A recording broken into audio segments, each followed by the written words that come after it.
नमस्कार, आपके साथ मैं हूं अपूर्व मिश्रा और आप देख रहे हैं न्यूज 24। कहते हैं सियासत में कुछ यूं ही नहीं होता, बेवजह नहीं होता, हर चीज के मायने होते हैं, हर मुलाकात के मायने होते हैं। ऐसी ही एक मुलाकात हुई है राकेश टिकैत, जो कि किसान नेता अपने आप को बताते हैं, हालांकि चुनाव लड़ चुके हैं लेकिन फिर भी किसान नेता बताते हैं, और जयंत चौधरी आरएलडी के राष्ट्रीय अध्यक्ष। तो इनकी मुलाकात के मायने क्या है, कहां पर ये मिले हैं, एक साथ हवन किया है, ये भी हम आपको बताएंगे और साथ ही साथ समझने की कोशिश करेंगे कि आखिरकार इस मुलाकात के मायने क्या है। और मायने आपको समझाएंगे सीनियर जर्नलिस्ट और न्यूज 24 के एग्जीक्यूटिव एडिटर सुकेश रंजन। सुकेश जी, वैसे तो राकेश टिकैत अभी पूरे जब किसान आंदोलन चल रहा था खुद को अराजनीतिक बता रहे थे, लेकिन ये उन्होंने कह दिया था कि मैं जहां भी जाऊंगा बीजेपी के खिलाफ प्रचार करूंगा। और यहां पर हम एक मुलाकात देख रहे हैं एक पार्टी के अध्यक्ष के साथ, इस तस्वीर में भी और लगातार वीडियो भी हम दिखा रहे हैं, हवन कर रहे हैं वो। तो इस मुलाकात के मायने हम क्या समझे, ये संयोग है या प्रयोग है? नहीं, बहुत लोग पूछेंगे कि आहुति किसकी दे रहे हैं। हाँ, भाजपा की आहुति है क्या? और आपने ठीक कहा कि राजनीति में मुलाकात के मायने होते हैं, उन मायनों को समझाना ही हमारा काम है। बिल्कुल। आज चौधरी चरण सिंह की जयंती है, तो ये स्वाभाविक है कि बहुत सारे लोग, वो बड़े किसान नेता थे, देश के प्रधानमंत्री थे, और उनको अपना श्रद्धा सुमन अर्पित करने बहुत लोग आज गए थे। जयंत तो उनके परिवार के हैं, उनके पोते हैं, तो इसलिए गए थे। राकेश टिकैत उसी इलाके से आते हैं, इसलिए गए थे। लेकिन दोनों की मुलाकात होती है, दोनों साथ बैठकर हवन करते हैं, तो सियासी भवें तन जाती हैं कि आखिर ये क्या हो रहा है। और इसका एक कॉन्टेक्स्ट है, आपने उसकी तरफ भी इशारा किया कि बीजेपी के खिलाफ वो बोल रहे थे, पश्चिम बंगाल तक गए, महाराष्ट्र गए, सब जगह प्रचार किया उन्होंने। लेकिन जब किसान कानून वापस लिए गए तो बीजेपी ये समझ रही थी कि उसने डैमेज कंट्रोल किया है, उसने अपने नुकसान को मिनिमाइज करने की कोशिश की है। और प्रधानमंत्री उसके बाद आज भी वो बनारस में थे और किसानों को ही एड्रेस कर रहे थे। तो क्या किसानी एक बड़ा मुद्दा होने वाला है क्या? और इस तस्वीर के हवाले से ये बताना लोगों को कि क्या राकेश टिकैत का टैसिट कोई अंडरस्टैंडिंग हो गई है क्या?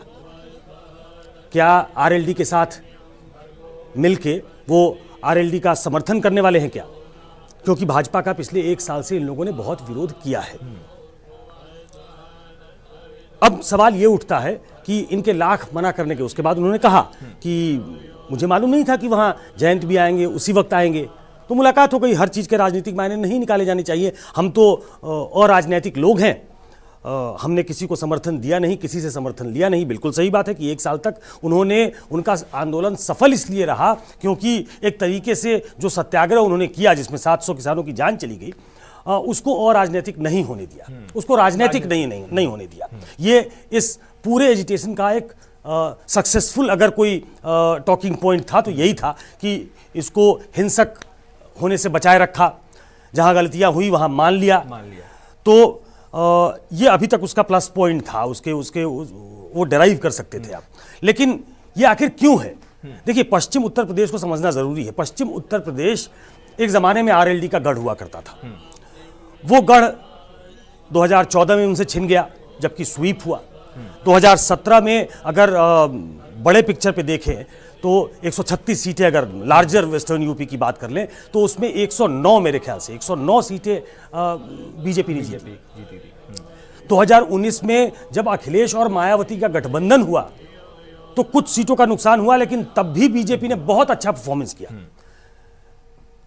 क्या इस बार इसीलिए समाजवादी पार्टी ने आरएलडी से गठबंधन किया है क्योंकि किसान नाराज थे, क्योंकि आरएलडी, उनको लगा कि आरएलडी ने अपनी पैठ बना ली है। यह कहा जा रहा है कि 36 से 38 सीटों पे बात हो गई है। यह कहा जा रहा है कि अंडरस्टैंडिंग ऐसी हो गई है कि किसी इलाके से जहां मुस्लिम ध्रुवीकरण या हिंदू ध्रुवीकरण होने की बात होने लगे तो वहां आरएलडी को चुनाव लड़ना है, वहां अपने आप को समाजवादी पार्टी बचाए, क्योंकि समाजवादी पार्टी लड़ेगी तो मैसेज दूसरा जाएगा। आरएलडी एक जमाने में जाट और मुसलमान वहां साथ साथ वोट करते थे जब तक मुजफ्फरनगर के दंगे नहीं हुए। उसके बाद से वहां पे एक धार्मिक ध्रुवीकरण हुआ जिसका फायदा बीजेपी ने उठाया है। इस बार क्या अखिलेश और जयंत के दिमाग में ऐसा कुछ है कि इस वहां एक फिर से पेनिट्रेशन हो सकता है, और क्या माध्यम ये किसान है, और क्या राकेश टिकैत वहां इस्तेमाल होंगे क्या, न कहने के बावजूद क्या ये एक मैसेजिंग है? आप प्रचार करने न जाए, आप प्रचार में उनके समर्थन में बात न करें, लेकिन एक साथ एक तस्वीर में साथ दिखकर हवन करते हुए दिखना, क्या ये एक सटल मैसेजिंग का तरीका है? देखिए आज का ज़माना, जब हम आप बात कर रहे हैं तो हम ब्रॉडकास्ट मीडियम पे बात नहीं कर रहे, हमको बहुत सारे लोग यूट्यूब पे देखेंगे, बिल्कुल, तो यूट्यूब है, फेसबुक पे है, इंस्टाग्राम है, बहुत सारे ऐसे मीडियम हैं जिससे लोगों तक पहुंचा जा सकता है। और सबने, जिनको लोग किसान कह रहे थे, जो किसान थे, उन्होंने भी इस मीडियम का इस्तेमाल किया लोगों तक पहुंचने के लिए। जब उन्हें लगा कि टेलीविजन से बहुत ज्यादा सपोर्ट हमें नहीं है, हमें टेलीविजन अच्छे लाइट में नहीं दिखा रहे हैं, तो उन्होंने दूसरा रास्ता अख्तियार किया। तो क्या ये एक सटल मैसेज देने का तरीका है क्या? और क्या ये नरेंद्र मोदी ने जो कानून वापस लिए हैं, क्या उस पर भारी पड़ने की कोशिश है क्या? आज जब यहाँ से मिलने के बाद जयंत गए तो उन्होंने नरेंद्र मोदी पे हमला किया, किसानों को याद किया, उनके साथ जो बॉन्डिंग थी चरण सिंह की उसको याद करवाया, उन्होंने अपने पिता के बारे में बताया कि आज वो हमारे बीच नहीं है, ये पहला ऐसा 23 दिसंबर है जब पिता हमारे साथ नहीं है। तो आप समर्थन करेंगे कि नहीं करेंगे, आप समर्थन देंगे कि नहीं देंगे? तो एक तरीके से प्लेज लेना, तो एक भावुक ये भी बनाने की कोशिश की जयंत ने। तो क्या हर मतलब कील काटे बिठाने की जो कोशिश होती है, वो बिठाने की कोशिश है क्या कि एक तरफ राकेश टिकैत से भी मिलिए, दूसरी तरफ भावुक भाषण भी दीजिए, और राकेश टिकैत के माध्यम से, किसानों के माध्यम से, और जो मूलतः जो उस इलाके में किसान हैं, जो जाट हैं, हाँ, उनको अपने पक्ष में करिए। जाट 90% तक जाटों ने अपूर्व बीजेपी का समर्थन किया था। जाट एक तरीके से उनके कोर वोटर हो गए थे, जो एक जमाने में नहीं थे। यहां तक कि अजीत सिंह और खुद जयंत चौधरी, ये दोनों अपना चुनाव हार गए, सिर्फ 14 नहीं 19 का चुनाव भी हार गए। तो ऐसे में बाउंस बैक करने की तैयारी है क्या, और वो किसानों के कंधे पे चढ़ के है क्या, और इसके लिए राकेश टिकैत का कंधा इस्तेमाल हो रहा है। और राकेश टिकैत की मुलाकात, राकेश टिकैत का साथ में ऐसे बैठना, देखिए राकेश टिकैत क्योंकि खुद कह चुके हैं कि मैं चुनाव नहीं लड़ूंगा। अभी अखिलेश यादव ने आह्वान किया था कि भाई आप आइए, हमारे दरवाजे आपके लिए खुले हैं, लेकिन उन्होंने कह दिया था कि भाई नहीं, मैं चुनाव नहीं लड़ूंगा। लेकिन क्योंकि पूरे किसान आंदोलन के दौरान भी अपनी एक तस्वीर ऐसी बना के रखी, एक इमेज ऐसी बना के रखी कि मैं सियासी नहीं हूं, मैं अराजनैतिक हूं। लेकिन फिर ये मुलाकातें एक तरीके से, आप ये मुझे बस समझाइए कि अगर राकेश टिकैत इसी तरीके से जयंत के साथ या फिर अखिलेश के साथ बस मेल मुलाकातें किसी न किसी बहाने से करते रहें, उसका असर पड़ेगा वोटर्स पे? और चुनाव पे क्या उसका असर पड़ेगा? क्योंकि खुल के तो शायद ही राकेश मैदान में आए कि नहीं मैं इनका सपोर्ट कर रहा हूं, आप इनको चुनाव जिताइए, मैं भी इनकी तरफ। नहीं, अब क्रेडिबिलिटी का सवाल है। खुल के वो किसी दल के समर्थन में आएंगे, मुझे इस पे शक है, क्योंकि एसकेएम ने, संयुक्त किसान मोर्चा ने अपनी जो एक छवि बनाई और राजनीतिक छवि कि हम किसानों के मुद्दे उठाएंगे,